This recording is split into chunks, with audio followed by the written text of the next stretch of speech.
ago in Stockholm. I was doing a bit of work there, man. Finished early enough. And then I thought I'd take an old spin. And here I am. Don't know where I am, but I ended up here. Looking some money around here, hey. Oh, yeah. The duckwork.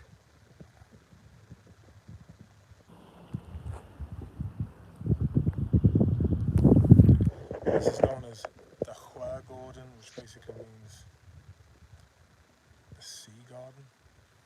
So I haven't been on doing a live stream for a long time because I've just been really busy with life and ting, you know what I mean? A lot going on. Been working all week and then playing music at the weekends, so just haven't really got a chance to do any Friday night streams, so I thought I'd fucking do an old Friday stream. Look at the size of that powerboat over there, man. Powerboat job. Bill Gates lives round here, man. He's got a cabin over there on an island. Fucking Ronan, how are you getting on, lad? Any old crack with you? Oh, doing a bit of graft, man. Look at these fucking hands. Grafting hands. That's because man's gotta do what man's gotta do. I'm doing a bit of fucking graft. YouTube name, Good Man the Dirk. Hope you're keeping well. Fucking Landormer, Calm Henry. Any fishing? Do you know what?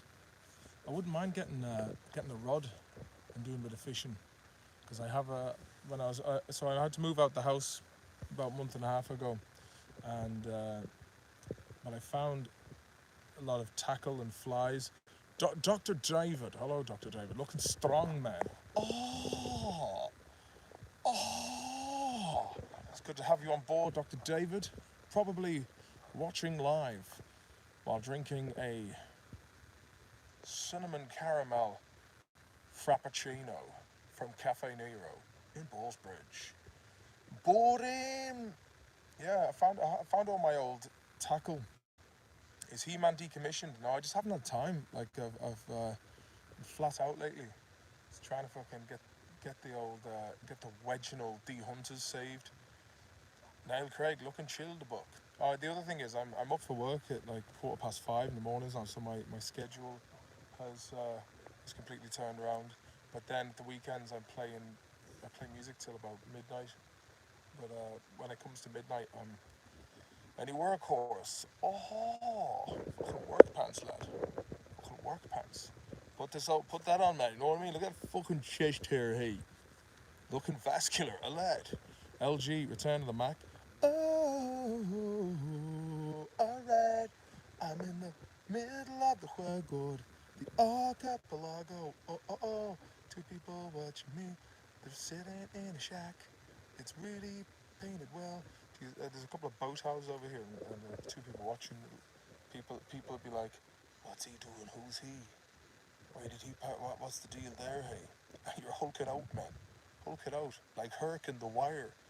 Herc and Calver after you, man. You lied to me. Oh. I forgot the lyrics. Good old tune that. Mark Morrison, Return to the Mac. It was dragged around the nice BMW 5 Series. Metallic fucking purple, if my memory serves me well. Or did I just make that bit up? Look at that over there. Sweden job. Sweden. It's funny, like how I always thought I'd be living in the States or something, and that I ended up in Sweden. I mean, I may as well have just. How are you, Chris J? Good day to you, boss man. I may as well have ended up in bloody Indochina, Indonesia or somewhere. But it's nice when you get out to these. There's some serious money around here. Very Swedish looking clouds. Oh, it hasn't actually been. The weather's been pretty decent lately, but it's not been scorching. There was no July heat wave like there usually is, and there wasn't one last year either. But I'm not complaining. But then, there's probably another month of good weather till shit goes back to the evenings coming in, and then the awesome weather. Squeeze Scar, how are you doing, bud? I'm good, mate. Jack Lad's in the mix too. So as Arnold Schwarzenegger would say, I need a vacation, because we just want to go somewhere. I really wouldn't mind going back to the States for a week or two, because at least over there you get an extra couple of months of summer. So at the end of September, that'd be a nice touch, but we'll see. We will see. I've been watching The Sopranos again, trying to work on my Tony Soprano accent. A lot of breathing through the nose lately. You know, I went to see my shrink the other day. We were talking about upping my dose of Prozac. Oh my God, I feel so bad for Fiorio. Meadow. It's a great series. Bada bling. Hey, oh, pack that up to go. But I realized that my, what does it say? Jesus Christ, Carmela. I'm paying for your fucking schools. I pay for you sit around the fucking house all day and I'm out earning. Ralph was one of my top earners. So back on Series 5. Series 5 is a great series where you got real heavy hitters like Tony the Animal Blundetto and Feach Lamana. Feach. Yeah, and that's when Phil Leotardo comes into it. That's what, Series 5 onwards. Like Series 4 is a good series as well. But I think my favourite is Series 2 with Richie Aprile. Oh, Richie, you're the boss. You're the boss. Oh, you're the boss. Should be you. It should be you. Boss this. Boss that. Should be you. Trying to make love here. What's that about? I find powerful man erotic. It's, yeah, Richie Aprile.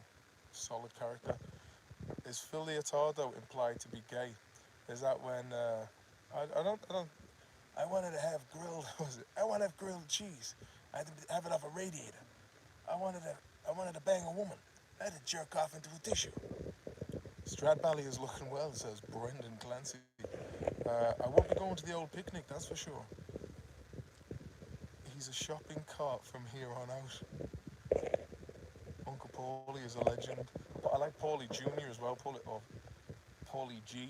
He's a good character as well. I like that time when Chris and Adriana were talking about famous people they were with. You know, Penn and Teller? Yeah, I was with the big one. Contour! Such a fucking casual psycho. Maltasanti. Great series though. It's got a great blend between comedy and drama. Hey, Paulie G, what's going on? How you doing, Paulie G? Any crack with you, me old corn crack? Apparently Sweden has got its first case of monkeypox. So that's handy, isn't it? So they'll be introducing more of that kind of bollocks, and then the same clowns who ate the bullshit from corporate news will be on our cases, and then you'll see Reddit will be full of actually merchants.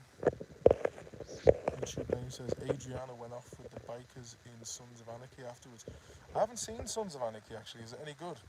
I heard that there was an episode where they were dealing with the raw. Up the raw, my laddies. Someone asked, is it cold here? It's about 23 degrees. It was nice and sunny yesterday. It was quite warm. And yeah, it's alright. Top Show, man. Yeah, I was thinking the other day actually I might start watching that after Sopranos. It kicks ass, you say. Found some old business cards in my pocket. Who's this?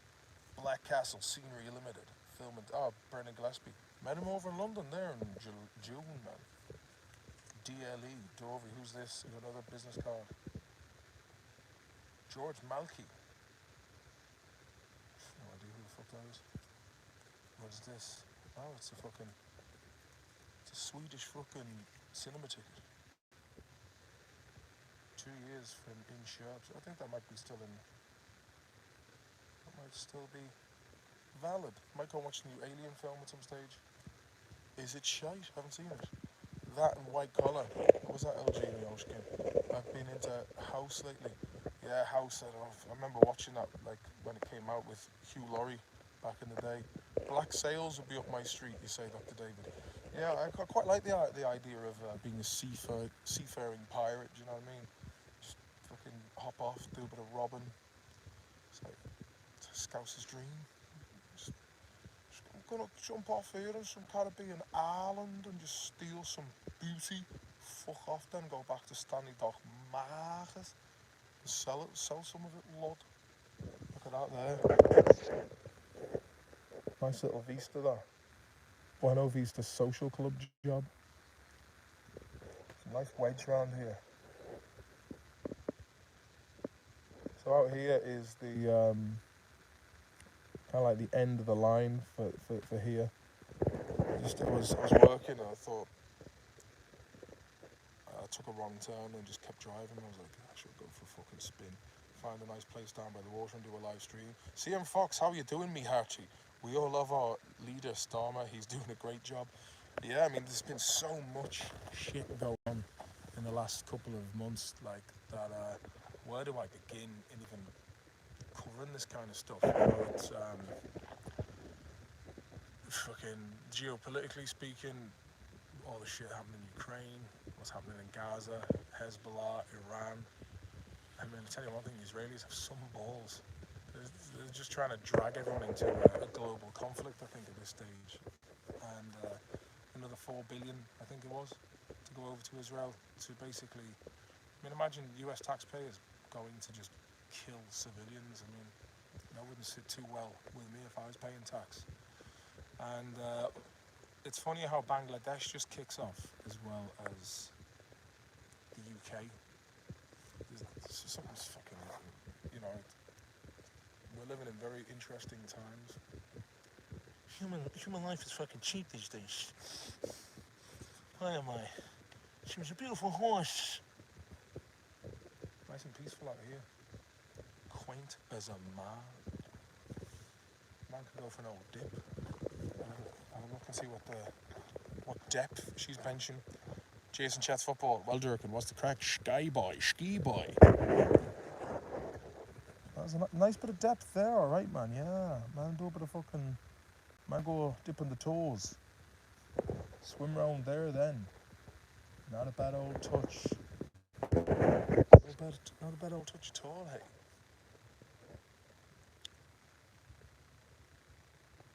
Fucking go for a fucking jump in. Might do a bit of fucking jumpsmanship. But then again, you'd only have one fixed view and it'd be a bit shite. Then again, I've no towel either. I've got a spot for a dip though. Man, let's see. Oh, look, there's another splashing jump in there. Yeah, it might be fairly cold here because this is the sea. I've been doing a lot of swimming lately. It's a nice touch. Bit of swimming, bay. Bit of fucking swimming. Could be a good old spot to do a bit of fishing here, actually. We'll land a couple of herring, man. You know what I mean? You'd might get salmon out here as well, I'd say. Mikey salmon. Be lurking just under the surface. Not a bad old touch, lads. Not a bad old fucking touch. It says bad, which is Swedish for bath, so I guess it is a swimming spot. A bad old fucking twished. Lads. Careful, I don't want to drop the phone in there, like, do you know what I mean? I'd be broadcasting from underwater, like. Underwater. Oh yeah, there's a swimming place over here, a little bit of a beach touch. Yeah, I'll change view so you can get a proper look.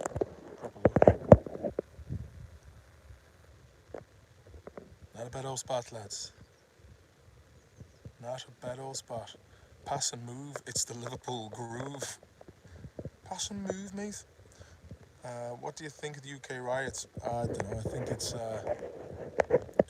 I think it's basically what to expect when you squeeze every bit of productivity out of the taxpayers, and you know, you basically weaponize migration into a country to crash the economy, and they're doing it all over the place. And I've said this many times, like, they're basically those people who've been affected by Western foreign policies are now being used as a tool to destabilize the West as well, because it was, like I said many times, it was never about bringing up poorer nations.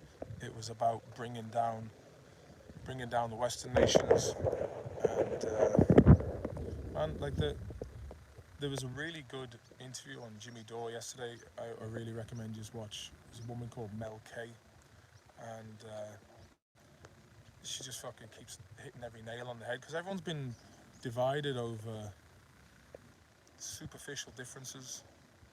To the point where like the chat, like it's things that 10 years ago would have wouldn't have even been an issue. But so I think what they're doing is top down. They're creating straw man arguments that are pushed out that people become very impassioned about, and they don't lead to any economic change. I mean, we're all in it together, and we're all being screwed together. I mean, like, look at the end of the month, or what have you got to show for all your labour? I mean, while like you've got rogue financial institutions that are just sucking every bit of productivity out of us. So the UK riots are basically symptomatic of people who have been betrayed by the government, have been betrayed by the parent companies that run the government, and I think people are becoming aware that governments and they're not working for the people, like, and the less government involvement in a person's life, the better. God, it's fucking nice out here, hey. Oh, we'll have a look around. And continue on. Some bird action up there, hey.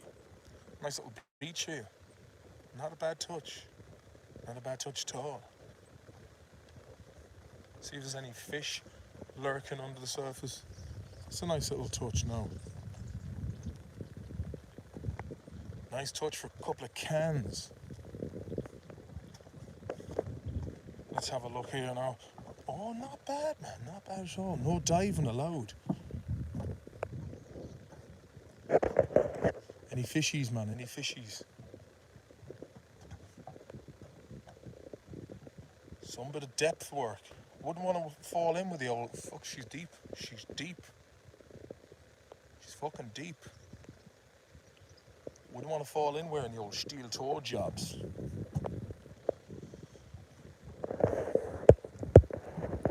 I had to go back into the old construction game again, man. But to be fair, like, I quite like it. Quite like getting up early in the mornings now, and it's nice to use the body and do a bit of physical graft. I feel awful fucking hard and strong, lads. Feel strong. A handyman with the steel toe. Oh man, you wouldn't want to get a butt up the hole, one of these, like size 12 and all, like nice bit of mass around the gooch, arse, and ring. But like in my head, I was like, I've got a whole load of stuff to talk about, and then when I start streaming, it usually takes me a while to warm up. See, if I was like successful streamers, I'd have bells and whistles, and in this segment, I'm going to talk about this. Maybe I should, but I just have to just get me stuff sorted out and get a place to stream again. And yeah, when you're a fucking single parent living in a foreign country, it's a hard old fucking touch, man. It's a hard old touch. It's man, I get fucking sick of the crack over here, to be fair. Like, it'd be a lot handier if I lived at home. Feel the stream, says YouTube name. But I can't complain though. Can't complain. Fucking Sweden's gone awful expensive. The Swedish krona is worth fuck all now. Fuck all. It's worth fuck all. The other day I was like, what's it tethered to? Is it backed by gold? So no, it's backed by the dollar. And so if the dollar goes down, I guess the Swedish krona does, and the dollar's not backed by anything. I mean, we live in truly fucking absurd times. Where I reckon there's going to be some sort of huge crash coming, because I think every generation they fatten them up, and then we're basically like cattle that get fattened and milked, and then the big cull happens, and then all the small businesses get taken over, and then the big business just merge and acquiesce everything. God forbid, but I can see a global financial meltdown soon, says LG. Yeah, it's coming. It's coming. I mean, I don't know what the crack is with the World Health Organization and Tedros and all that kind of shit, but They're really going to try and push this monkeypox bollocks. And just as well, all of our governments acquiesced to the demands of the World Health Organization, which is 84% bankrolled by Bill Gates. Fucking Bill Gates, man. It always comes back to him. He needs to be thrown into a pit full of unscrupulous, morally unhinged leather daddies with Jack Russells snapping at his heels like a Rottweiler. But those Jack Russells need to be juiced up with Monster energy drinks and vodka, and then just throw them all in and let Gates get wailed on, and then it should be broadcast and beamed to terrestrial television as a warning to other lads. Will you be investing in a bit of monkeypox yourself, hey? Says YouTube name. Oh man, fucking Liam O'Reilly. Hope you're well, Martin. Not seen you on here for a while. Thank you very much for the super chat, though. Fair play to you, Liam. Appreciate that. Look at that lad, fucking speed racer. Like this part of town, like this whole area out in Naka commune. I mean, you think to yourself, where the fuck did they get the money for all this? I mean, there must have been some generational wealth handed down. I suppose if your country kind of dodges 2 world wars, there's going to be a fair bit of pocket change left over. Did you ever go to Oxygen? I didn't. I went to Witness when it was Witness between the ages of 17 to 19. And well, I went for three years. I went 2000, 2001, 2002. So yeah, 17 to 19. I always find that strange when you go to 3 festivals in the course of 2 years. Funny how that happens. But that was good crack back in the day. I heard Jehovah's loved Witness. Yeah, the last festival I was at in Ireland, I think relatively big ones was Bear in the Woods, 2016. I think that was the last one. Like it'd be good crack to go to a festival, like fucking Electric Picnic or something like that. But myself, we were asked to play at this All Together Now festival, the Hardy Bucks. We were asked to do like a reunion. Cunts never got back to us. Cunts never got back to us. Cunts never got back to us. Cunts never got back to us. Eddie, you make your own concerts every weekend. I do, to be fair. Like, my guitar chops are coming up nicely. Did you, Dr. David? Did you see Daddy Longlegs Electric Picnic 2013? Fucking cool, man. Fucking fight like apes with her. Sure, Griffin and Gernschner were playing up at the fucking quadcopter stage. Yeah, I mean, Electric Picnic, it's your annual get-together for movers and shakers in the small, incestuous world of the arts in Ireland, from music to drama to comedy. Fucking Irish comedy. They come to the corporate stage, sponsored by Megadome and Cash App.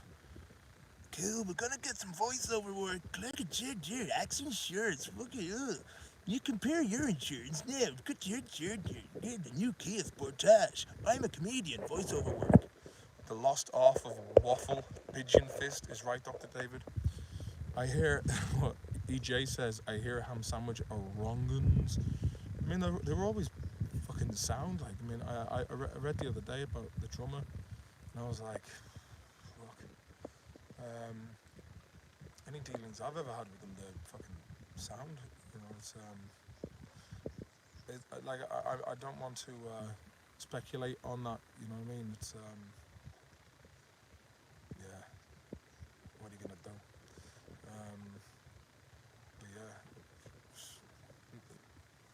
But yeah, bit early in the day for that. I'm an artist. I see myself as a creative. I'm an artist. I see myself as a creative. Yes, you know what? The thing is that there's a lot of very fucking mediocre individuals who basically they're just given. Here, there you go. Sweden's the same thing, man. It's just fucking the same people get the same work all the time, and it's almost like it's pie chart merchants that the king makers and the people in positions to put people in, or to put artists into, the forefront of culture. I think they're just too fucking lazy to think of something new. They're like, get Marty Morrissey in there again, it'd be great. So more taxpayers' money just pissed away. Look at the speed of that. Pure freedom, man, as the crow flies.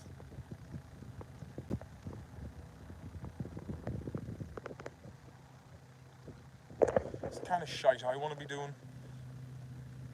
What's to say here? Top tier up their own gooch. Yeah, I mean, it's like most people who have a bit lofty ambitions kind of just have to get the fuck out and go to London or the States or Sydney or somewhere. That's the way it's going. That's how it do. That's how it be. But ask me a couple more questions, lods. A couple more questions and I'll answer. Just to jog my memory. I need a bit of a memory jog. Greystone dwelling David O'Doherty sympathises, says Dr. David. Yeah, the kind of people who write the word lads on Reddit Island. Like, lads, here. Lads, Reddit Ireland. Lads, I work in a fucking office down by Grand Canal. I'm a fucking office monkey. I'm a spunk monkey. Lads, are you going to the picnic this year? Lads. Careful now. Lads. Dr. David sent me this LG. Reddit Island is a cesspool. Fucking Reddit is a cesspool. Like Reddit, public freakout. Reddit, it's always the same. I think Reddit is one big fucking psyop, to be honest with you. Have you been chatting to McSavage lately? I haven't spoken to him for ages. Fucking big shot now. The podcast took off, man. He wouldn't have the time to talk to lowly construction workers like myself. Look at that fucking fished, man. Fucking fished. But he's a good lad as McSavage. But I fucking fished him. But I will have gay sex with Dave McSavage. It's gonna happen. I won't really know. But I will fish him. Sorry, I don't know where that came from. Did you see Buzz McDonald has a podcast now too? Fucking everyone has podcasts. I actually spoke to Owen about me and him doing a podcast, and I meant to Dr. David maybe as a producer, or I might get Dr. David as a fair play man. And get on to Gordon Rochford from the Conspiracy Guys, because he's actually a very knowledgeable about the world of alternative broadcasting as compared to mainstream broadcasting. I have to do something now. It's just if we had for me personally speaking, I don't really plan things out. But if I had someone who could put a structure on it, and then myself and Owen could jump in and add our je ne sais quoi, then it's a different story. LG says once they sign with Go Loud, it's game over for any independent discussion. Who's Go Loud? Go Wank, which is an anagram for Gok Wan. Oh, he'd show you the height of fair play. Fair play, man. It's fair play. Know what I mean? Lovely bit of fucking the touring work out here, hey. Great to see you, sir. Hope you're well, says James Radcliffe. Thank you very much, Jamesy boy. So I'll be playing music tonight, tomorrow night, and Sunday. And I think I'm off work next week, so hopefully I'll do a more of a back in the ranch kind of job. But it's nice to see you all. It's been a while. Like the bandstand. It's been a while. But I just spend a bit too much time on fucking Twitter lately.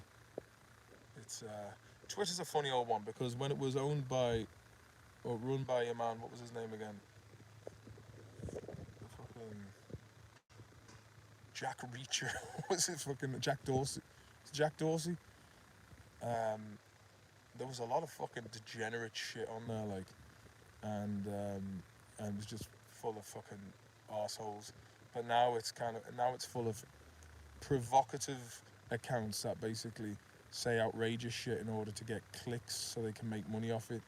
And it's turned into live leak, and it's just the kind of thing where you just see people dead or being killed or fucked up shit on a daily basis, and I don't know what kind of effect has that got on the human psyche? Because before you'd see something on a news report, and for good reason things were held from the public viewing, but now you're seeing things unfiltered that just pop up on your timeline without, like yesterday, for example, something came up and it was like, sorry for interrupting, and it was a picture of a Palestinian boy who basically had his kneecaps were like blown off, his legs were hanging off, and I was just like, fucking hell, dead babies, and it gets to the point where I don't know how many of these things I've seen, and that footage of the guy who went and got birth certificates for his two twins, only to come back and find that his wife, his mother, and his son and daughter had been killed.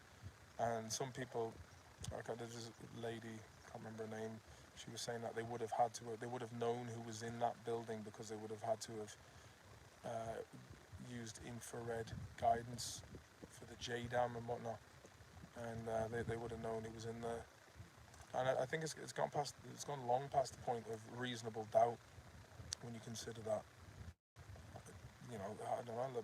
Maybe there could be upwards of 200,000 people dead. They're talking about 94% of the water has been cut off from Gaza. Twitter is like strapping yourself into the chair in a Clockwork Orange, says Dr. David. It is a bit, yeah. Yeah, see, the fucking crazy thing is about Twitter now. It's like you'll be outraged, but you'll be... Like, I was off it there for a good few months, and it was good for me, but then kind of like back on it, and it's almost like picking a scab or squeezing something to the point where it gets infected, and if you'd left it alone, it wouldn't. Like this fucking thing on my arm, I was like, gotta get some stuff out of it, and then eventually I got a nice touch of yellow gunge out of it yesterday. But if I just left that there, it wouldn't have been an issue. Now I've got a big fucking red spot on my arm. I'll tell you one thing, it's fucking great bit of squeezing done. They'll be playing tonight. There'll be women tonight. I fucking might do Lorenzo Antonio. I might just well do that. When was the last time you smoked a joint? Oh, couldn't say, man. Fucking couldn't say, especially in Sweden where it's outlawed. It's not like America. You were saying about Go Loud. They manage a lot of Irish podcasts. Do you know what? Like, anyone who's basically... Like, the thing is, Ireland is so... That's what I like about America. Like, I remember I was driving outside Tampa about 12 years ago, and I enjoyed listening to talk radio because there was like some comedian on, and he was just talking shite about another comedian. I was like, you wouldn't get that level of honesty. The guy's a fucking jerk off. Yeah, he ruined my set 2 weeks ago. Fuck that guy. And you wouldn't get that kind of thing in Ireland. It'd just be, oh no, can't say that. The good thing is about me being away from Ireland for so long is I've got a nice bit of distance, so I don't really, it's like basically when people say, oh, you've been cancelled, effectively, I have been. So I'm at what I was before the show ever took off. So I kind of feel like, well, I don't really give a fuck anymore. I'll say what I want. Sometimes when you get to that level, I mean, I was just thinking to myself the other day, like the world of acting and the industry is full of fucking weirdos, man, and narcissists, and it's very much a feminine energy. Like the men, they're like buttery-handed fucking soft lads, and it's like, I'm a power player, but let's go and get brunch. But then if you tried to put them on the job I was on today, they'd be like, oh, my hands are dirty. I got fucking, look at that. I got stuff under my nails. Oh, I'll have to go and get a fucking manicure now. I've got a fucking 712 at a 16.59er for lunch. I was like, fuck off. Fucking men that never understood struggle. You know what I mean? They're like, oh, I'm going to lose my fucking house in Tuscany if I don't pay the oh God, I'll have to sell that now, yeah. Ooh.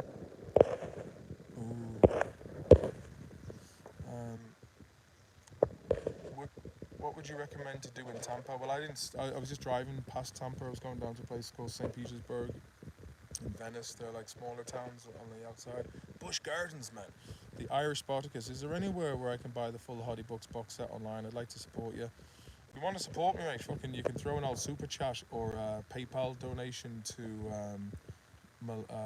PayPal/Maloneys Digest. That would be the better way because they don't really sell the DVDs anymore. And if you want to watch that, then just go onto Molotov's channel on YouTube and you can watch them all. Dr. David sent me a fucking brilliant link to the Hardy Books film commentary. And it's actually, in my opinion, it's funnier than the movie because we're actually slagging off our own film. YouTube name, too many microaggressions on the building site. Oh yeah, exactly. Hey, can you move that fucking thing there, please? Oh. Acting needs another Oliver Reed, and music needs another Keith Moon. LG, I'd fucking completely agree with you. You know, like, what's acting become now? Damian Lewis and Tom Hiddleston's and Benedict Cumberbatch. Lads who basically came from such wealth that it was just like they knew their life was sorted anyway. But it was like, yes, Benedict, he's enjoying the acting. Yes, he's out in Los Angeles now. Just lads who had it solved. But the fact of the matter is, if you're a working class lad or girl, in the world of acting, unless you've been selected, like you can be very talented, but at the same time, it's all politics. And I think to a certain extent, it's like, are you someone that is so desperate for the fame and the clout that you're willing to do anything and say anything you're told? And I think a lot of the time, if they sense there's any kind of resistance to that or independent thought, or anybody who is unfiltered with their opinions, then the bottom line is affected. And it's so, like, you see these like Mojo, Nicki Swift, 10 actors who blew their career. Where are they now? But it doesn't really mention that a lot of actors who've been in the game are like, you know what, fuck this, I'm sick of it. I really like Drea Mateo, who plays Adriana in Sopranos, because in Sopranos you could tell that she was there was something genuine about her as a performer. But then when you read up about her in real life, I was reading last week that she was like one payment away for closing her house. She couldn't keep the payments, and people would assume that she's loaded. There's a lot of misconceptions that if you're an actor, you're automatically living in a house like that over there. But really, that person, I don't know what the hell they do. CEO of some business, but like, to be fair, you're better off pound for pound. You're better off just working a fucking regular job than being an actor that gets work sometimes.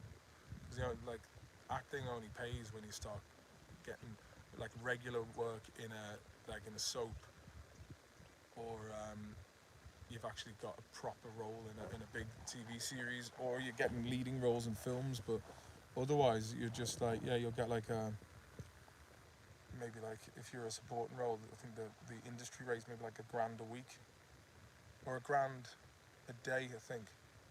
Yeah, $1,000 a day equity rates. So your agent takes the percentage out of that, then you're taxed. So then you're probably left, about £600 a day. And like, I was working as a producer here a couple of years ago, and I was getting £600 a day producing. Like, and if you do adverts over here in Sweden as well, you might get $1,000. But then you're on TV, and your image is plastered around on TV and on YouTube and whatnot. And but the director of that commercial probably get about $15,000. The producer probably get about, I don't know, depending on how many days work. Alan S, how are you doing?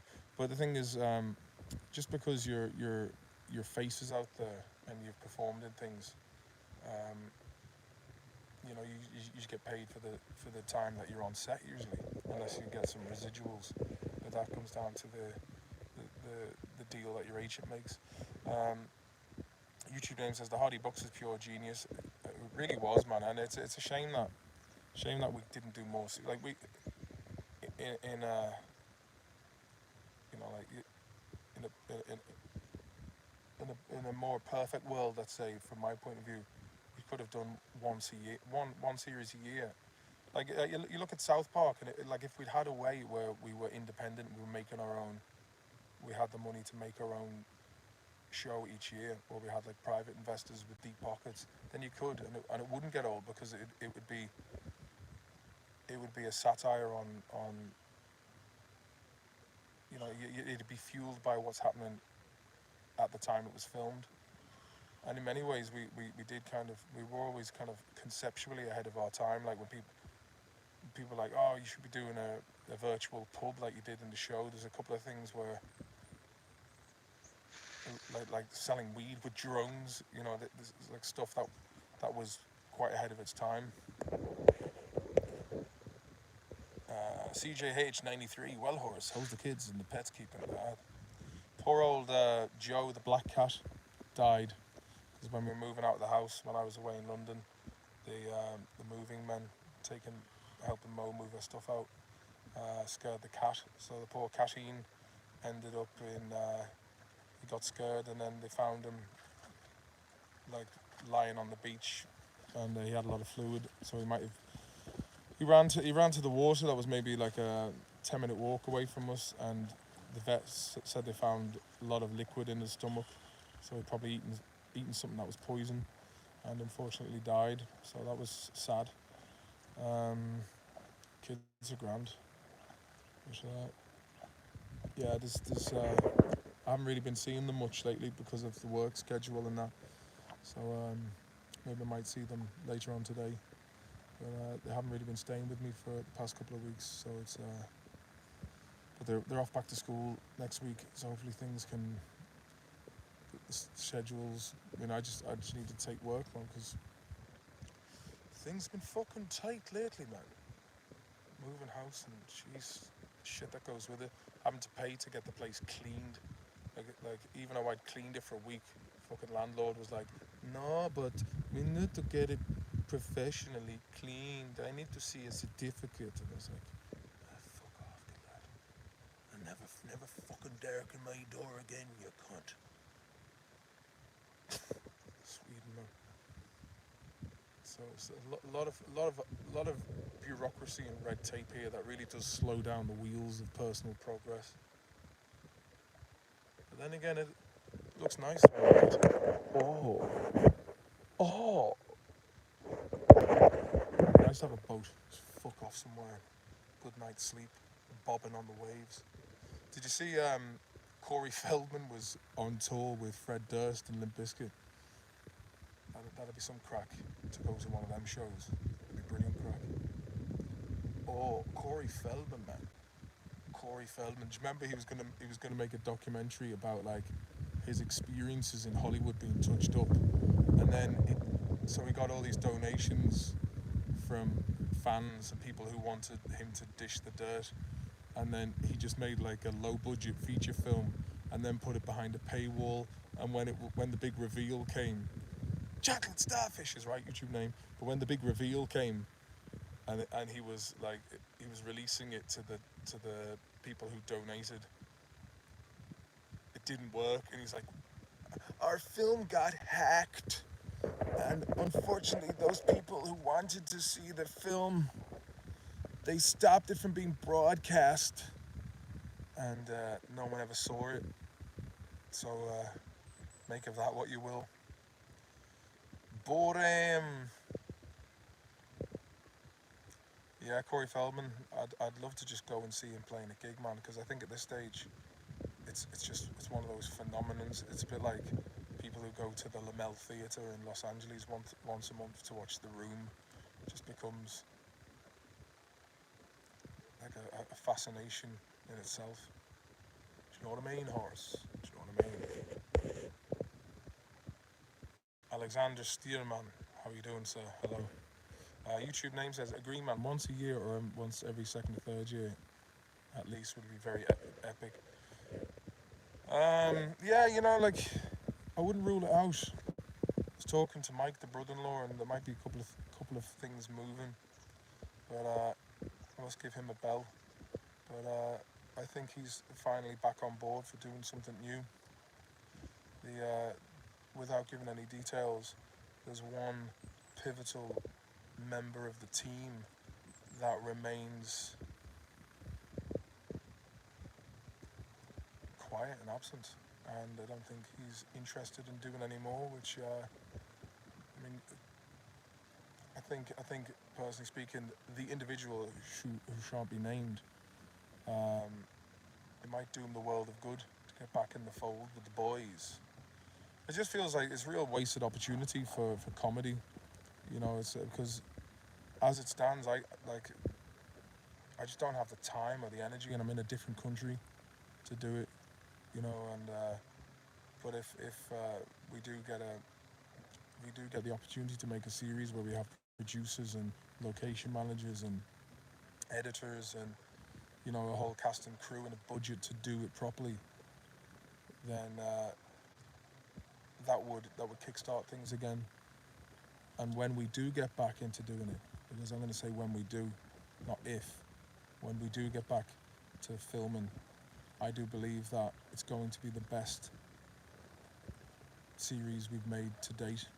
So I think the last Latin Dormy, you can't. I think the last series, 4 episodes, like I remember when we were filming series 4, I was thinking, why aren't we laughing as much? But I just think you get used of it. But I think it was some of the best performances we've done so far. You could give his lines to a stunt double for the show. Dr. David, I can be the Tommy Bolin to stand in for his Richie Blackmore. Yeah, we'll see, man. I mean, it'd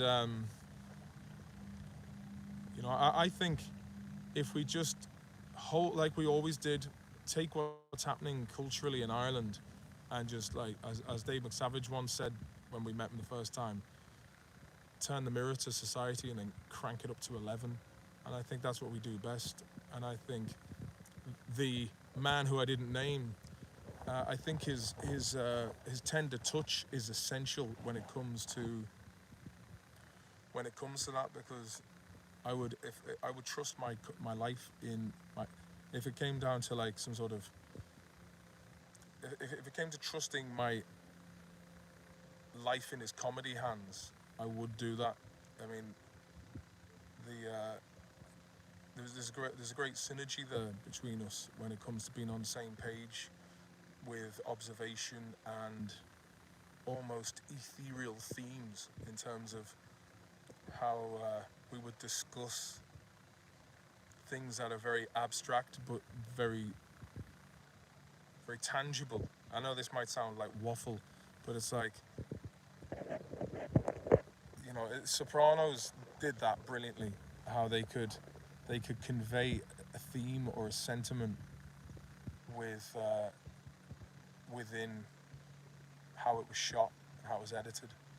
YouTube name, I wouldn't lose faith. It must be an itch to scratch for him at some stage.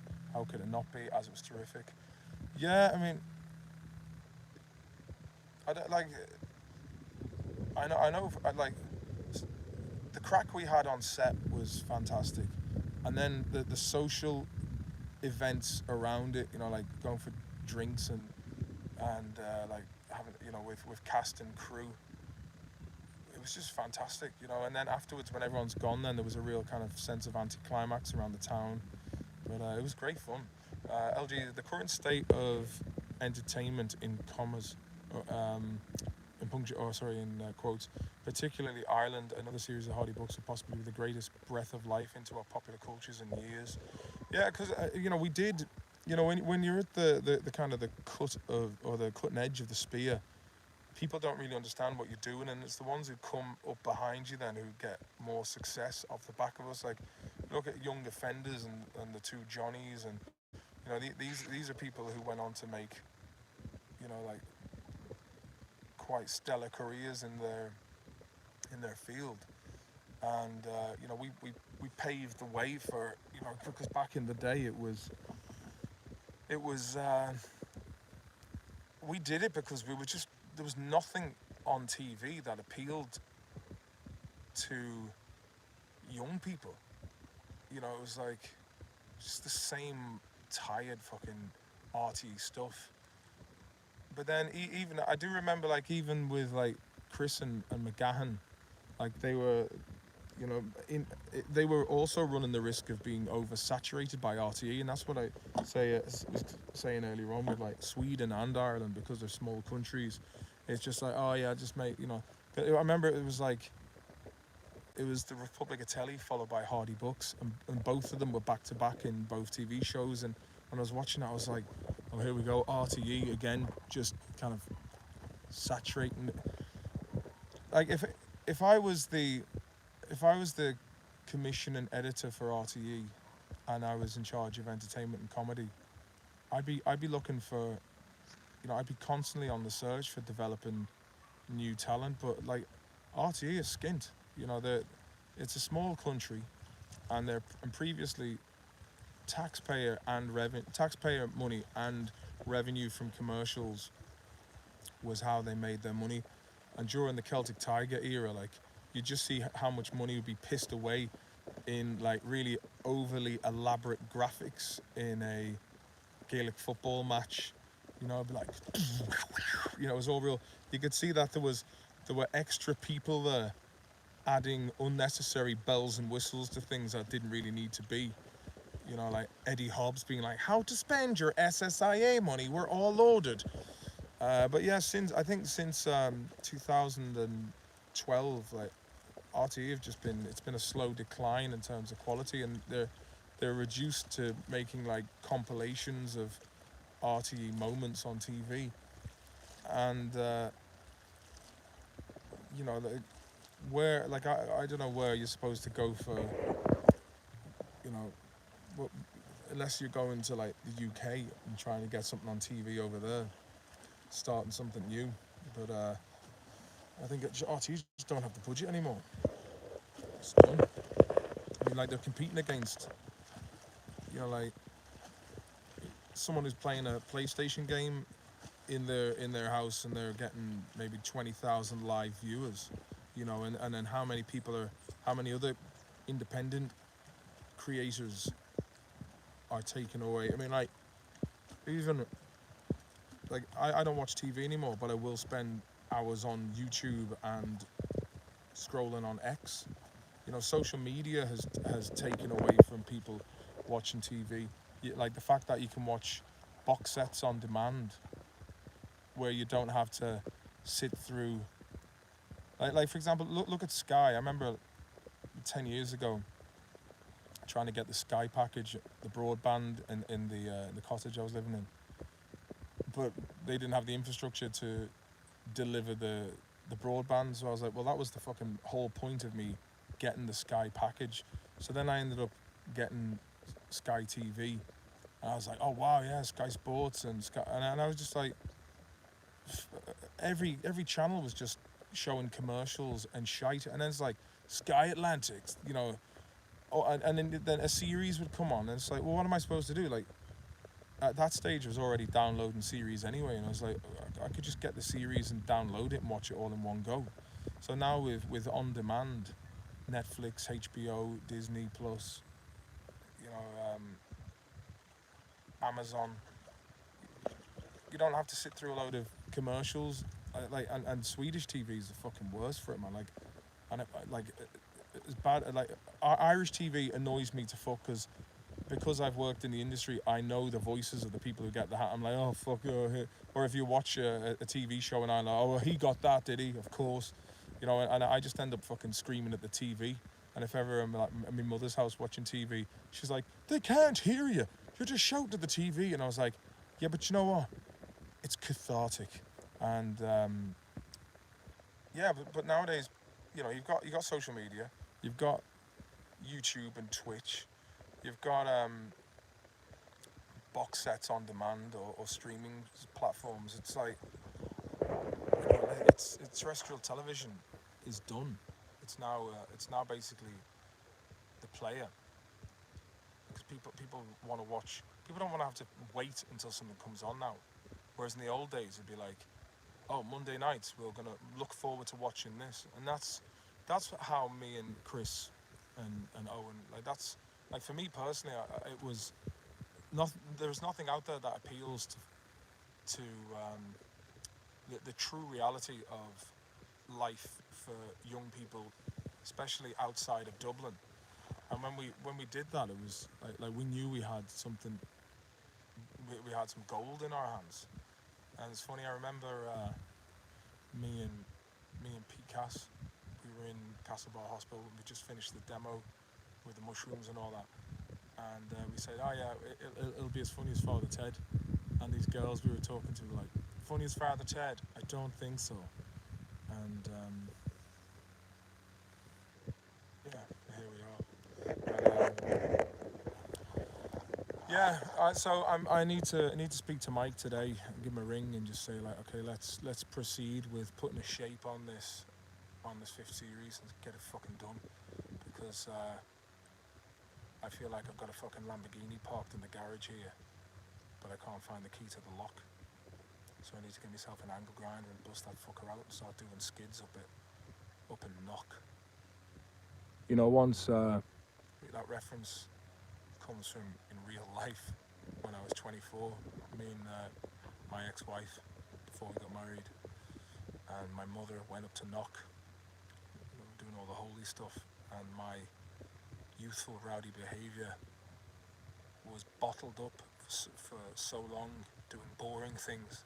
When I finally got back to the car in the car park, I did a burn off and a handbrake, and I didn't see that the guards had stopped some lad in the car, and they drove over to us, and they're like, what's going on here? I went, oh, I don't know what happened, my foot slipped, and yeah, your foot slipped, yeah? You did a burn off and a handbrake turn in the car park. And I was like, I know it looks like that. And then they goes, who's that in the front? Is that your girlfriend, is it? I went, it is, yeah. Who's in the back? The mother. You what? My mother. And I remember I could see my mum like this. And I had to pay a fine, got 2 penalty points for driving without consideration for the rules. But yeah. But I think I'm at a stage now where I'm like, it's time. And with everything that's happening in Ireland, like, there's so much satire and so much commentary that really would, because the thing is, everyone's been divided by, like I said earlier on, there's the immigration issue, there's like the woke agenda, there's like your kind of left versus right protesters. You've got rogue financial institutions that are basically just taking the piss out of our very generous tax rebates.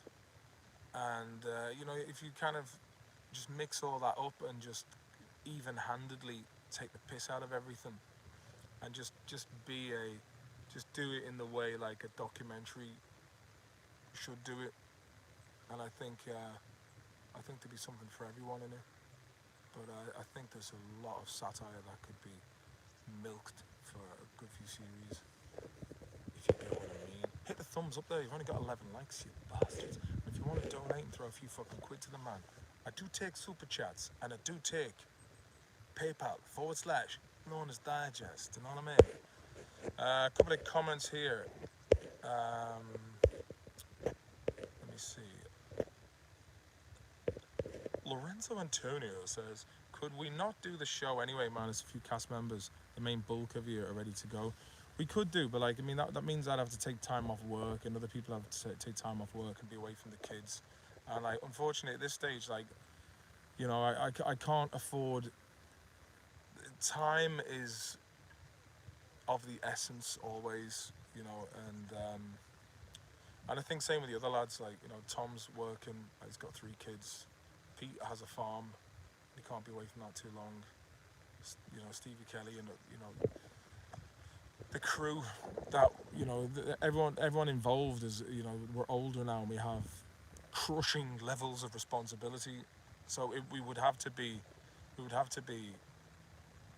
compensated for the time that was taken, and not even in a way of like huge fucking, but just we'd have to be we'd have to be paid in order to get away and do it, because like, fucking rent over here is like, you're looking at like 1,200 euro a month, and if I'm away, I'm just basically paying for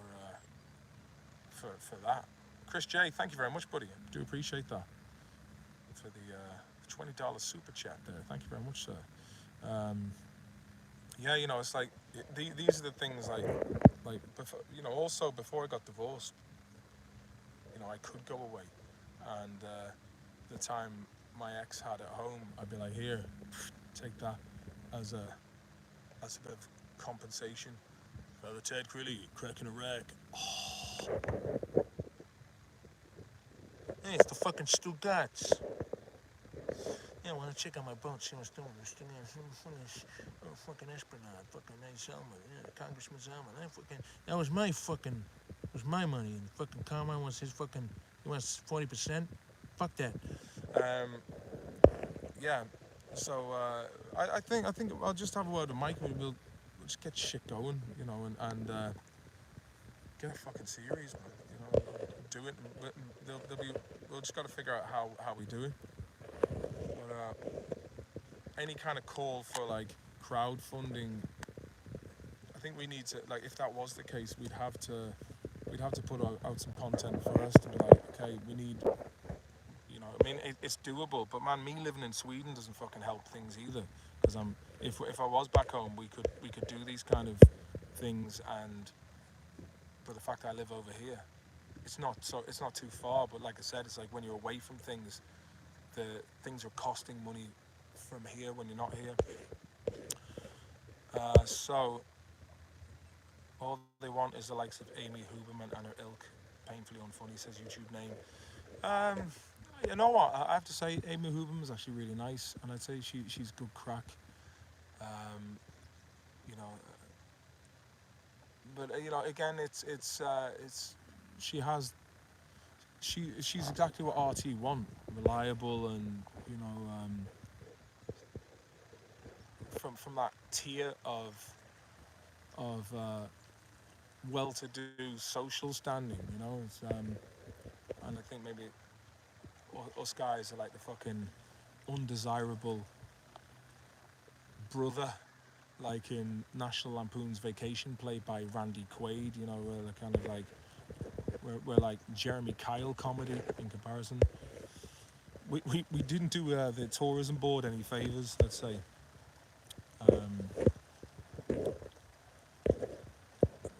Lando Armour says, do you think TV networks will water down too much though, or add characters? But you see, the thing is, they it was only the other day I was explaining how like people were like, oh, the YouTube, how they preferred the YouTube stuff more because there was more freedom there's more freedom and more irreverence. It wasn't so much plot heavy. But the thing is, what many people don't understand about that is when you write for TV, like RTE, we would have to write a certain way, because when you let's say before a commercial break, you'd have to write cliffs and hooks. So you'd have to have like hang around for this, and then a hook to bring them in.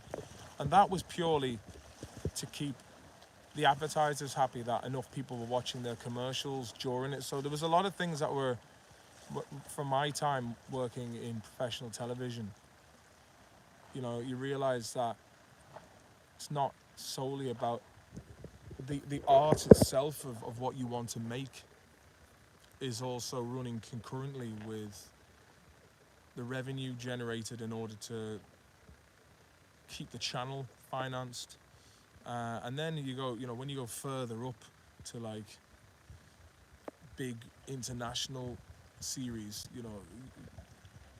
some of these have political agendas, or where it's like they say culture is downstream from politics.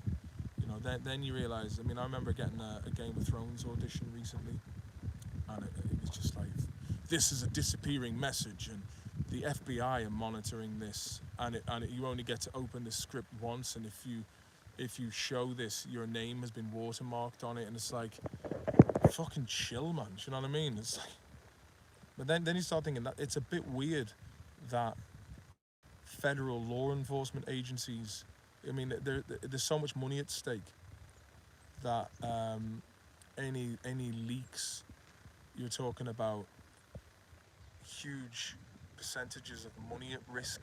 And that's ultimately what it boils down to. And like I said earlier on, that's why 10 actors that were famous, what happened? You know, and it's like, you know, you could be you could be a fantastically talented, disciplined performer that, you know, was in a shit film, or the film, everything was good, and, you know, then there was an editorial decision that ruined the film, or, you know, everything was set up but it wasn't executed the way it was anticipated, and then because your name was associated with a shit film, casting directors are like, no, no, no, no, no, that film was lousy. No, I mean, no.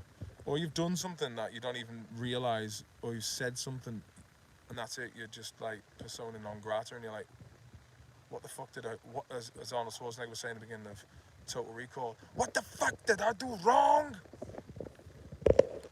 It was a. I had a couple of auditions. The first one I went to London about 10 years ago, or maybe no, about 12 years ago. It was Mero of Bravos, and I went and did. I fucking nailed the audition. The guy was like, "Thank you. It really, you did a great job." Robert Stern was his name. He's like, I met Chris Morris from Brass Eye on the way there, and had the crack with him. But yeah, that fucking weekend cost me about 600 quid because I had to take it last minute and go to London, and then, you know, the money that was spent getting there and then being in London. And you know, the shit thing is, you don't even get the email back to say you didn't get it. So you're waiting around for fucking weeks, going, "Oh, I'm gonna find out if I'm in it or not." And then I was watching Game of Thrones, and I seen the guy who got the part, and he looked more menacing than I did, in a kind of an Englishy way. You know, he had a big fucking fat neck on him, looked like he played rugby, and yeah, I think he was a bit more meaner. The second one was just some fucking farmer. It was like, "But my lord, we're only farmers."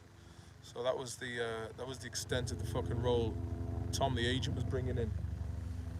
So I don't have an agent really. I mean, I have an agent in London, but nothing seems to be coming in. And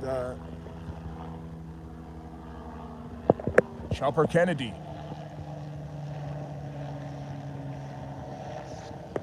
Yeah, I mean, I kind of like over the last couple of years, there's just been so many fucking self tapes put in, and then you have to just stop everything and then learn a load of lines and put it. Then you got to mark the tapes and upload them, and then, you know, it's like I can't feel like the older, you know, the older you get, you got kids and work and everything. Like, last thing you fucking need is like having to drop everything and then find someone to run the lines with and like memorize 3 pages. And, you know, people in the business are like, "Well, that's what you've got to do," you know. And it's like, yeah, that's all well and good. I understand that, but it's like when the likelihood of getting the role is like a 5% chance, it's kind of like it's not really worth the fucking hassle. Whereas like we were very fortunate to have done Hardy Books, where it was like our own show, and we had final say on how it turned out. And then to go from your own show and being a part on another show, or having to go down the traditional channels of doing auditions, and then yeah, and then when you get the part, you're there as a, you know, a guest in comparison. And yeah, it's a lot of fucking hassle. We got spoiled, man. Sums up the career of Hayden Christensen, the poor fella. What was the story with Hayden Christensen? I mean, because was it because of the Revenge of the Sith? Because I remember watching that, you know, and then there's that scene where he becomes Darth Vader, and then he gets off the table, and this wasn't even him performing. I guess it was just he starts doing a fucking principal skit. He's doing a robot like this, and then goes no, and it's like Principal Skinner. And that for me, I've never seen the film since, and that was 19 years ago. I watched that. But yeah, Hayden Christensen, and I think your man who played what's his name, Henry Cavill, he did Superman, and that flopped. And then for years he didn't. He was. I mean, just look at Hollywood, man. What is it's fucking Marvel Studios and rebooting old concepts, and like there's. It's just it's just the same fucking shit all the time. Like, and it's just a fucking industry full of wankers, really. You know. And I kind of felt like, do we want to be like, about 15 years ago to 10 years ago, I was all about trying to climb the ladder over there, and then seeing a few things I didn't like, and I was like, you know what, fuck this. Like, if an opportunity came along and it was like, it landed in my lap, I'd be like, alright, fair enough. But when you're in the middle of it all, fame is a funny thing, like, because I feel very much like I'm an ordinary fucking man again. But for the years that I was in the spotlight, you can't. Anytime you're doing an interview, you've got to be really careful about what you say, and if things get misconstrued, and you start taking yourself a bit too seriously.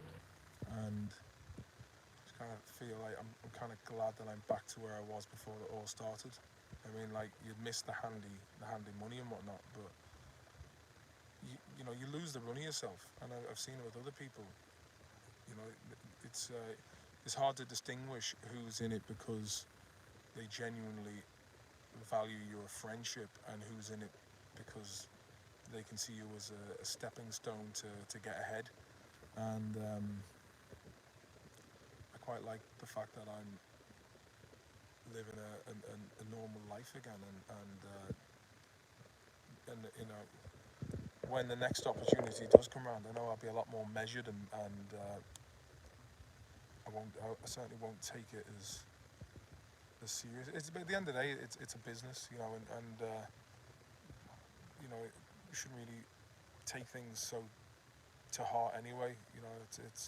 It's not like, let's say, the difference between construction and or like hospitality is the fact that it's tough work, but but it's work that needs to be done, and people need to get the work done.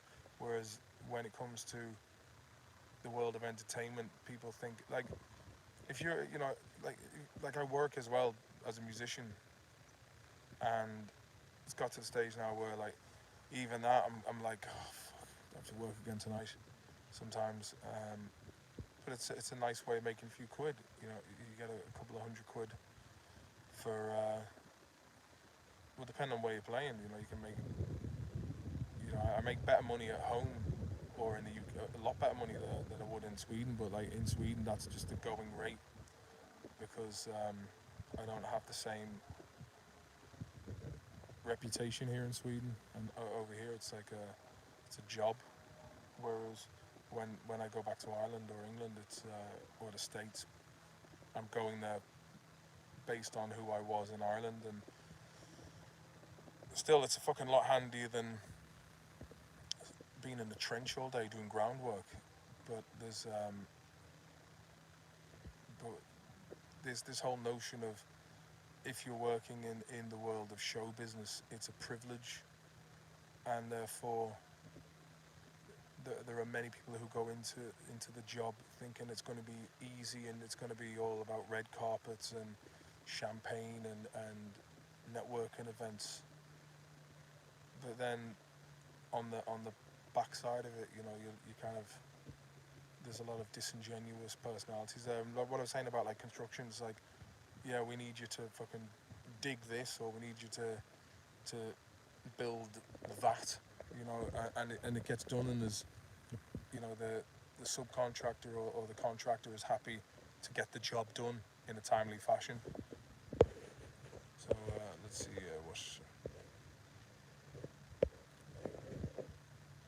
first episode back should be Noreen and Kira in a half-hour long cat fight. Well, actually, I was thinking for the because the thing is like the show should evolve with the aging of the characters. So it should be like Eddie had a child with Noreen who's now like 14, and he should have had one with Kira as well. And maybe he split from Kira, but he still has to like go to parent teacher meetings and do things that involve being a parent, or like like you've got 40th birthdays, more like weddings and more kind of like money making enterprises. But it's basically they're the same characters but doing things, having obviously you're still gonna have piss ups and that, because that's just a feature, but they're not as frequent as they are in your younger years. But let's see, was your agent like Stephen Merchant in Extras? I don't know, he was alright. Like he got me like when I first signed up to him, it was like landed Damo and Ivor, and then look at this big fucking tour of lads on a banana boat. But like I got two jobs. I got Vikings and Damo and Ivor in the space of like a month, and then I was working in Vikings for on and off for about 3 months, and then it was the same time like the Hardy books took off, and then it was fairly quiet. There was another film that me and Owen were asked to be in that was going to be filmed in the States, and then the fucking pandemic came and fucked all that up, and a lot of, and to be quite honest with you, I was travelling back and forth to Ireland so much that I was getting tired, and when the pandemic happened, I was like quite happy just to. Plus, I was getting divorced over that time as well, and so I had the kids half the time, so I was just like, I just was happy enough to be settled in one place without having to travel, and yeah, then afterwards, then I was just like, the fucking pandemic shit, man, was just like,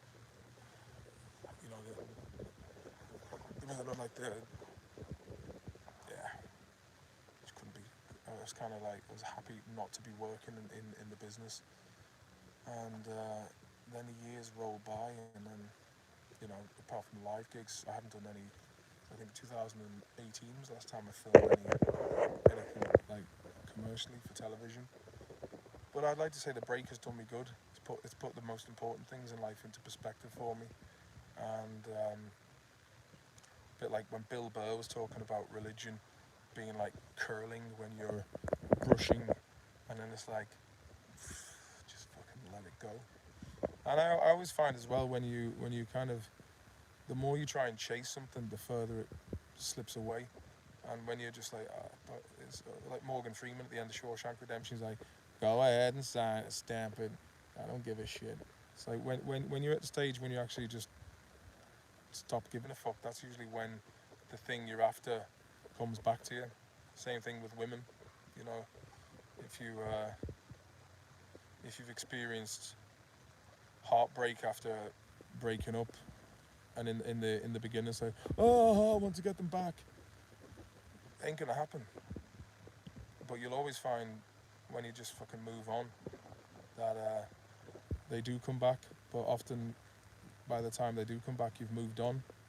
So if you can find anyone who's perhaps going through a breakup, just remember, like, just eat the pain of it in the short term, fucking go off and get fit, and reassess from your point of view why the relationship broke down, and then just do your own thing and work on improving yourself and your situation, and yeah, it's the way it be, it's the way it do. And the same thing with work, and I think you've got to be like the cat, nice and relaxed. Eventually then the cream will turn up. 2.5 books. It was more, LG says, it was more so to do with the dialogue, like George Lucas cannot write decent dialogue, but as the years have passed, the prequels are a lot better received. Seems to be getting a career revival. Who's this? Hayden Christensen. Yeah, I don't know, man. I remember like as a kid, I was a massive fan of Star Wars, and I had like hand-me-down Star Wars figures, and really loved it. I watched it daily on VHS, and I remember I had returned the Jedi with about 20 minutes missing off the beginning because my mum hadn't taped it, but I still watched it all the time. And then I remember like having discussions with my sister's boyfriend about it, and he was like, "Oh yeah, they're on about making new ones," and I was like, "When?" And then when I was 16, Phantom Menace came out, and I went to the cinema to watch it, and I did enjoy it, to be fair. And then Attack of the Clones came out, and then when Revenge of the Sith came out, I was just like, kind of felt that they were fairly average experiences, and then the first one they did with the first, I can't even remember the name of it, to be honest with you. This is how little I give a fuck about Star Wars nowadays. Um, the J.J. Abrams first one. Watched that and I was like, you could just see where they were just shoehorning in political narratives, and I was like, you know what, fuck this. You want to watch a piece of entertainment that has a standalone, contained in its own world, with the simple paradigms of good versus evil, and then also the fucking fandom, and like fully grown men crying over trailers, and it's just like, nah, nah. And just never, and Disney fucking just rinsing the sponge, and then all these spin-off series. I just couldn't be arsed with it, man, to be honest with you. I think, there's certain things where, even like the Alien franchise, like Aliens was another one, and Predator, and like growing up, they were, my favourite films of all time, and Terminator, these action films from like the 80s that were just masterpieces. And I think like, they tried to reboot the Predator on many occasions, and you've already seen it. Like what made Predator so scary was the fact that, and same with Alien as well, is you don't see the monster until like the end. And Predator 2 had its novelty because it was out of the jungle and into a different environment that you're used to seeing it in. But then, the rest of it is basically trying to reboot it. And the whole principle of filmmaking, like if you're going into like sequels, is give me the same thing but different. It's a simple concept, but you've already seen various different incarnations of the Predator, and you're kind of like, well, you want to be surprised with some. They tried it in Predators, and then the whole Aliens versus Predator, like Alien versus Predator, the first one. I remember watching it, and I'd seen it was a 12, and I was like, but I watched it recently enough, and it was alright, entertaining. But the first Predator movie, the fact that it was so realistic in terms of like the military advisors, and the terminology that they used, and the fact that this elite team of commandos got wiped out by something unknown that was part of the forest. That was truly terrifying and exciting. And same thing with Aliens, James Cameron, like with space marines going out and meeting an enemy that they'd never encountered, that again wiped them out. And and the thing is as well, like the way modern Hollywood is like strong female leading role, the role as the strong female, it's not even fucking believable. Whereas like Ripley was the main protagonist of the Alien series, but it was believable. I mean, Alien Resurrection was a bit shit, but like Alien 1 to 3, she was brilliant, and like no one ever questioned the fact that she shouldn't have been the protagonist. But like in modern filmmaking, it's just like why, I don't know why that has to be a big deal. Like why they have to, have like a 5'5" woman beating the fuck out of like a 6'6", 18 stone man. It's just not realistic. This kind of like, to be honest with you, like action movies are shite as well. Like anytime I go on a plane and I see what people are watching, I'm just like, God, it's fucking daft shite. Brad Pitt in another film. Like that was a Bullet Train. I was watching that. I was like, people just casually killing other people. That's fucking rubbish, man. You kind of think to yourself, like, I was going to bed last night and I seen some video with Billie Eilish and some English woman, and it was all like lots of erotic carry on in the film, like, or in the music video, and I was like, what's the point of all these pop stars? Like, do we really need it? And then I was thinking about fucking Marcus, lad. All right, lad. Fucking Marcus, lad. How are you, mate? Saw the JD piece, spot on. Martin Mel Sky breaks down brilliantly. Yeah, it was one of the best fucking interviews he's ever done. Chris J, daft shite. I have no expectations whatsoever for the new Alien, or rather, very low expectations. Same as, I mean, what's going on? People, it's essentially, in terms of genre, it's referred to as Cabin in the Woods, or Monster in the House. They're basically trapped with a monster, but it looks like they've just rehashed Alien, and Prometheus was fucking shite. And then I watched Alien Covenant then, and I was left somewhat bewildered, and I'm like, is there something that I missed? Look at that, fucking a boat plane, or it's one of them seaplanes. Got it all around here, man. Fucking all around here, hey. But Alien or Prometheus was just like, have I missed something here? Do I have to watch it a few times to get the overall message? Because sometimes that does happen.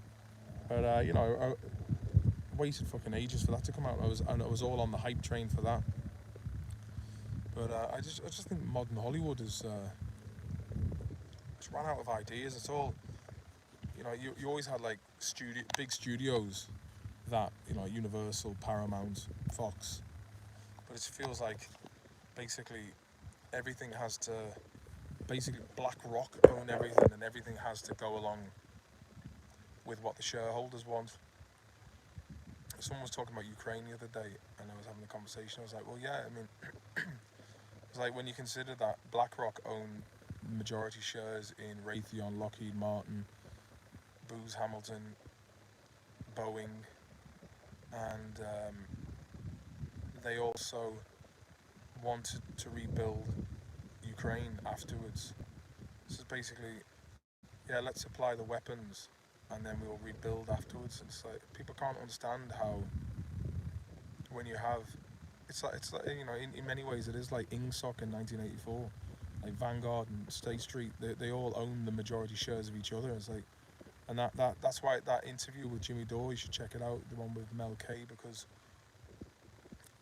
these politicians and figureheads, they're just puppets, man. They're like the EU, and it's just they're not sovereign nations, and any nation that does stand alone against the rules-based order, it's not long until you have like the media, which is also controlled by the same companies, coming out with, there's human rights violations in that country, and there's abuse of citizens, and we need to go in there, and like what they did with Gaddafi. Gaddafi, was the most prosperous country in Africa, and he had to go. Look at it now. There's like slave markets where you can buy a human being for $400 and do with them what you will, and black slaves as well. I mean and then you don't see anyone talking about that in Western media, but they will sensationalize and try and promote division through race and gender and sexuality and gender, and abortion, and referendums and everyone, that's another thing that what was mentioned in that interview. It's like being divided over arbitrary lines of delineation, us versus them, and just breaking down class and breaking down religion, and some, what you're seeing with all these it's a bizarre situation. You have hoteliers and you have businessmen who are like there's a nursing home outside between Swinford and Charlestown that apparently I only heard yesterday has removed the residents that were living there, and there's 50 rooms in there, and now you have asylum seekers in there, and you got to the businessmen and the NGOs and the politicians.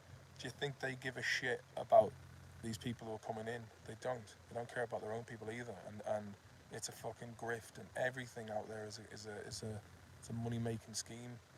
Um, but something else, I was thinking, how do we know, right? This is just throwing this out there. All these people who are coming in, uh, that one day might just be given a whole load of weapons, and then you know something kicks off, and then they're basically an unofficial military that's come into, because I remember someone saying this about the UN years ago, and I was like, you bring someone from a completely different culture into the. I mean, look. I mean, all you need to do is just look at history. Look at how quick the Bolshevik Revolution overtook the Tsar of Russia and what it led to, and then you look at the fact that Wall Street was funding the likes of Trotsky and Lenin, and when they managed to seize the means of production, they they bought Russia's natural resources very cheaply from enforced slave labor, and like capitalism and communism are basically in bed together. If you can put a dictator into a country and then do business with that dictator, and the dictator is basically, you don't have to pay for the labor, but you buy the natural resources. That's fucking great profit margins, that is. I look at sweatshops in Bangladesh, Taiwan, China, like Foxconn, where this phone was made, and people are working fucking insanely long shifts, and they had to put up fences to stop them from.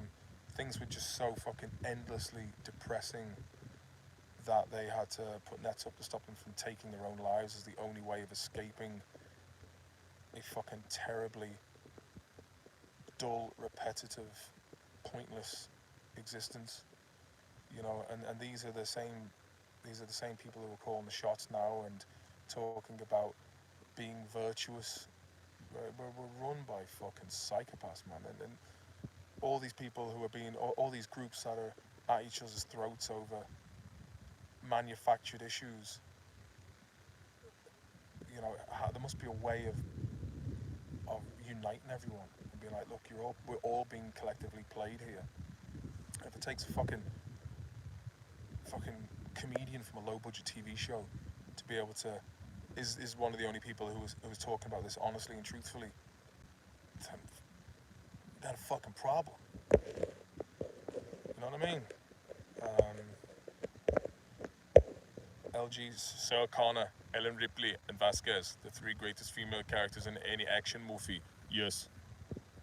Weird Al Yankovic film was good. I haven't seen that. YouTube, from what I see, most people don't mind immigration, but oversaturation pisses people off. Well, the thing is, like, I mean, you've got elderly people in England who can't afford to have the heating on and are freezing at home, but yet they're bringing in random dudes and putting them up at hotels. Where are they getting the money for that? Like they did it here in Sweden. Like they had to put a stop to it. Like they started it in Sweden, 2015. Like for a long time, you couldn't get a fucking doctor's appointment. It's basically it's great for these shithouses who are controlling the finance. and it basically, you got like, and it, the fact that you have these arseholes who use the discussion, who's going to wipe your arse when you're old? It's like, well, who the fuck was doing it before? Like, years ago. I mean, it'll be sound. It's like, who's going to do the jobs we don't want to do? And it's like, well, maybe we should fucking start doing jobs we don't want to do. A job's a fucking job at the end of the day. And it's like, you know, previously one parent could stay at home and raise the kids, and kids were usually raised in. It takes a village to raise a child, as they say. We've all been segmented and atomized into, especially here in Sweden after the Million Project, when they did away with being reliant on community and family, and what they did is they built all these small apartments where everyone was just in their own like segment, and it led to people being reliant on the state, and the state basically being the sole provider.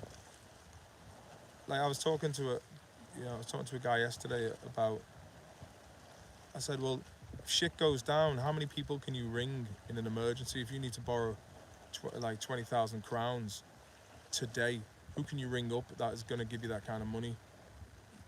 Whereas like, and this is where you gotta take you gotta drop the cap to the travelers, because no one fucks with the travelers because their powers and numbers. And like, it occurred to me last week, like, the time to be having kids is in your early 20s, where basically you can grow up with your children, and then when you get to my age, you've got like a 20-year-old son and another couple of kids behind you, and that is, and I've said this before, a strong individual, strong family, strong community. Like, and the thing is, we're being lied to so fucking obviously about everything, that people don't know what to believe, they don't know what to stand for, and the traditional values that we would have been raised, family and your country, they want to they want to dissolve. Like, these transnational corporations operate beyond borders, and institutions like the UN and the EU, the bigger something is, the like, let's say the Soviet Union, for example, the bigger something is, or China, Chinese manufacturing, but the bigger something is, the harder the fallout of when it goes wrong. And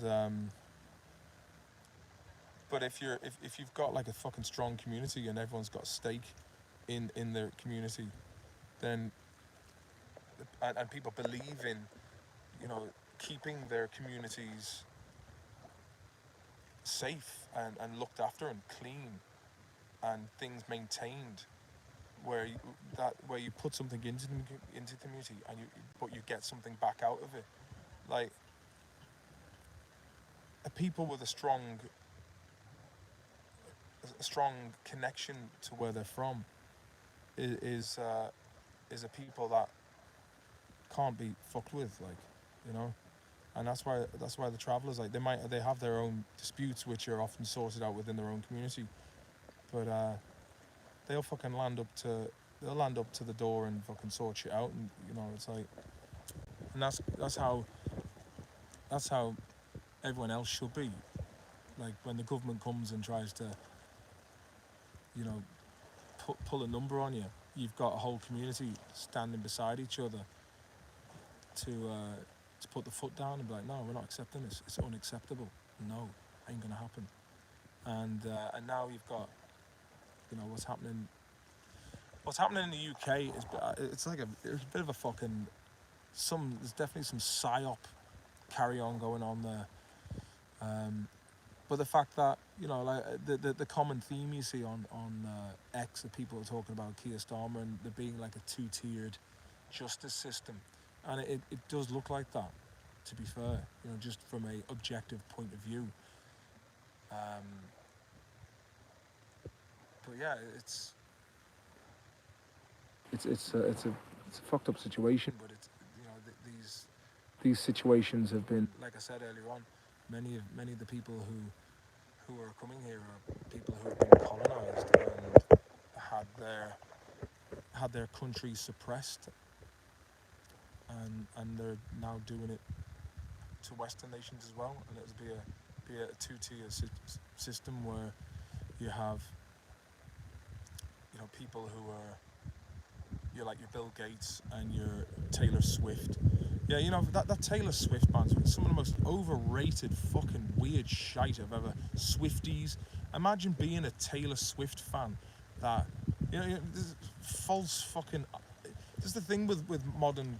This is the thing with like modernity. It's like, instead of people seeking guidance and wise counsel and wisdom, youth culture is worshipped. It's like the fucking blind leading the blind. You know, like I'm halfway through life now, and you know, there's things you start to come to realize the older you get in life. But you know, fucking, let's see what Harry Styles thinks about it. Like, well, you know, like Billie Eilish and all this kind of, like, they know fuck all. I mean, like they probably know a fair bit from being inside, you know, meeting so many people and working in the business, you know, traveling the world. Yeah, they would, you know, and from working in studios and everything that goes in publicity. But like, we're like, the wisdom from our elders is being ignored in favor of fleeting pleasure seeking and hedonism that basically leads to more problems in the long run.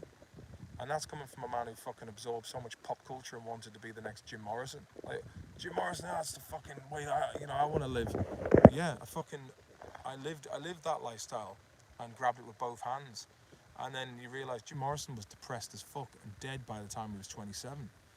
And you kind of think like, you know, all that glitters isn't gold. And it just occurred to me the other day. I was at work and we had a bit of a break, and there's a sound young fella, and I had two hurleys and a tennis ball in the back of the car, and we were in the yard, and we were just like hitting the hurleys, and I was like, this lad's 19. When I was 22, like, and I'm old enough to be his dad, and I thought to myself, fuck, if I had like a 22-year-old, or if I had like a 19-year-old son now, we could be going on the pints together, or traveling, you know, like, or starting a business together. You know what I mean? It's like, but these days it's so fucking expensive to have kids. You know, it's like, and I think the banks are putting the fucking, you know, squeeze on us, and it's like they're allowed to just rob us all blind. And because it's such a, for the average man on the street, it's such an abstract concept that people can't grasp. Like, it was like when Ireland had to bail out the bondholders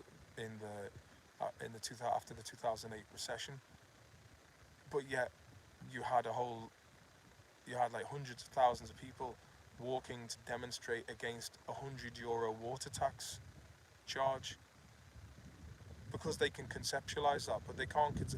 Like, I think it's up to people who are in positions of influence and have a platform to be able to break these things down. Who did this? Who's working for them? And comprehensively expose these fucking shithouses, and then show exactly a breakdown what this is costing via inflation and tax, where it's all going. Audit everything so people can fucking see exactly, and how it's explained, how this is coming out of your wallet. This is coming out of your, like, if you look at like how many billions they're sending to Ukraine, right? And that money is going there, and fuck knows where it's ending up. You know, it's like you've got fucking oligarchs there who are ripping off this money, and it's being laundered and going back into the you know, it's coming from the taxpayers, being laundered, and it's going back into these groups that are affiliated with it. Meanwhile, people are fucking dying on the streets of overdoses, and you know, people are living paycheck to paycheck, and you know, that parts of the state are fucking crumbling, like Detroit and Baltimore and God knows how many other places, and you just think to yourself, like, as Roosevelt said, every fighter bomber, how many meals have been taken away from hungry children, or the, I'm paraphrasing this, but it's like the, the the genius of our scientists and the blood and sweat of our labourers, is all going towards the military-industrial complex. And then you realise that, all, like I'm saying, like BlackRock owns the majority, and God knows who else. So I think my battery is down to about 12%, so I'm gonna keep saying that. So YouTube name, from what I see, most people don't mind and agree. Yeah, I mean, look, like I like. I mean, it's nice to meet people from other cultures, and it's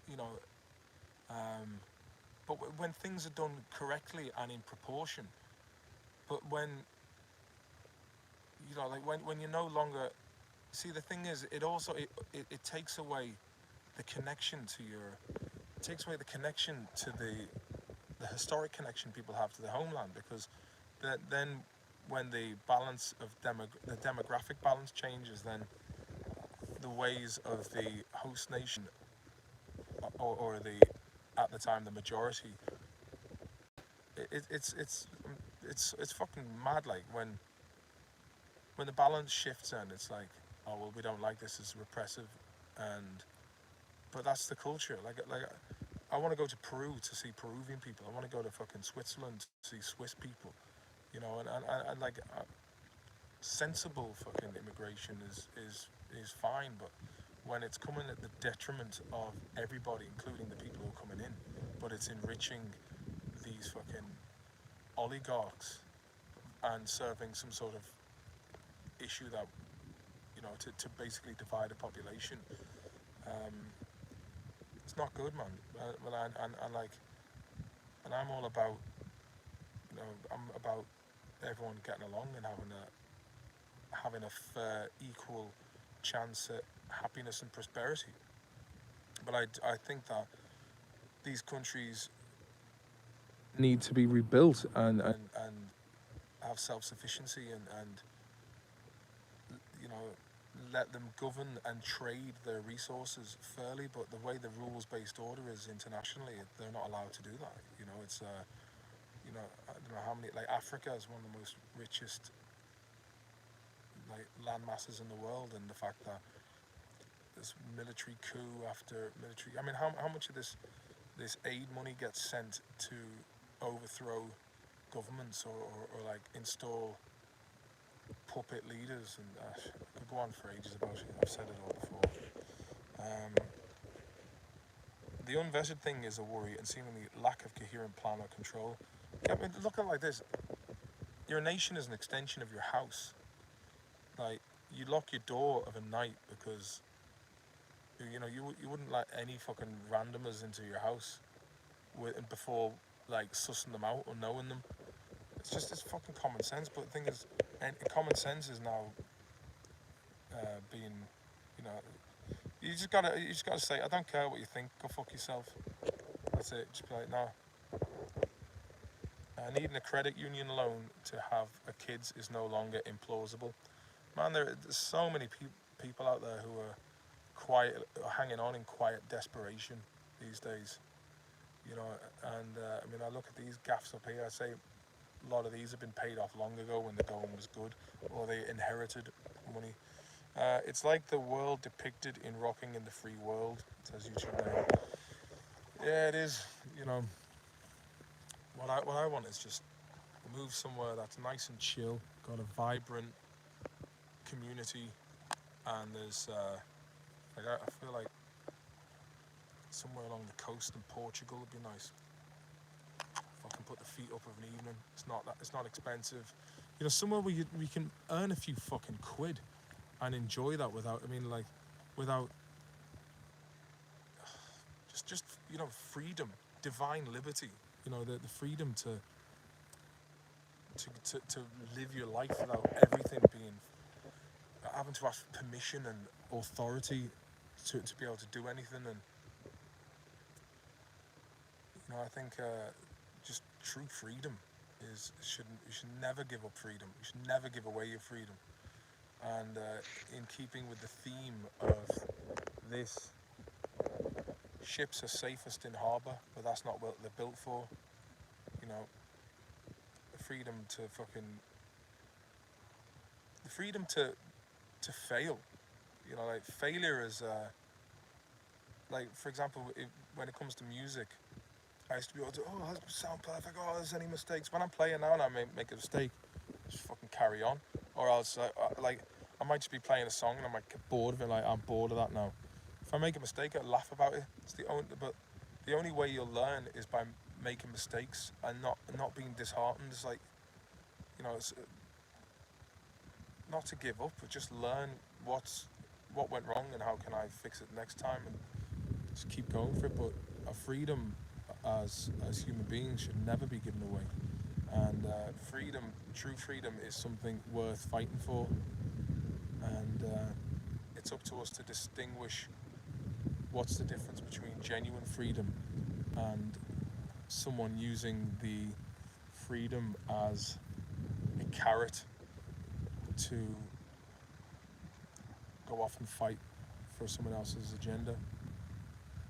And like, look at all the people who died in the fucking First and Second World War because they were told, you know, freedom is at stake. And then to see like look at people who went to Iraq for freedom's sake. You know, it doesn't look that fucking free to me. I agree. Many millionaires went bankrupt before making it big, as they had the stones keep going for it. Yeah, it's a numbers game. Like Mayo in football. We'll fucking get there one day, man. Oh. From Canada here, place does not look like it used to 3 years ago. Never be the same again. Yeah, Canada's. But again, all of these leaders have been put in place. Like, who voted for fucking Leo Varadkar or Simon Harris? Who voted for Rishi Sunak or Liz Truss? You know, like a lot of these heads of state are just put in place. Like here in Sweden, joining NATO, no one fucking, they weren't even given the choice to vote for that. It's like, you know, they threw away 200 years of fucking neutrality. And neutrality is why it looks like this. Because they didn't have to fucking spend all their money on war. Fikra, how you doing, lad? Looking a bit overcast there, Marcin. It is, but it's nice, man. It's mild. It's minus plus 23.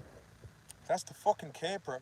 It was nice to have a good long form chat. I told you it'd take a while to get into it, and sometimes I feel like I sound like a broken record, but this is what I'm seeing, and I'm only basically reflecting to you of how I see the world, and you know, being black-pilled about it isn't fucking going to do anything. We need to, like I said, who's fucking us, names, what they've been doing, paper trails, how that money has been taken from us, and Nishu, Poj Mahaj, how are you doing? Long time to see you. Hey, Poj, lad. And if indeed you do want to throw us a donation there on PayPal or a super chat, man, by all means, I'd appreciate you. And thanks very much for those of you who have. But yeah, I'd like to get this channel going up again. It's just it's been trying to find the time, but I'll try and get back on the case with it. But I hope you all have a lovely weekend, and I will hopefully get to do one next week. And thanks for your comments, and nice to chat to you again. But look after yourselves now. Good looking to bless.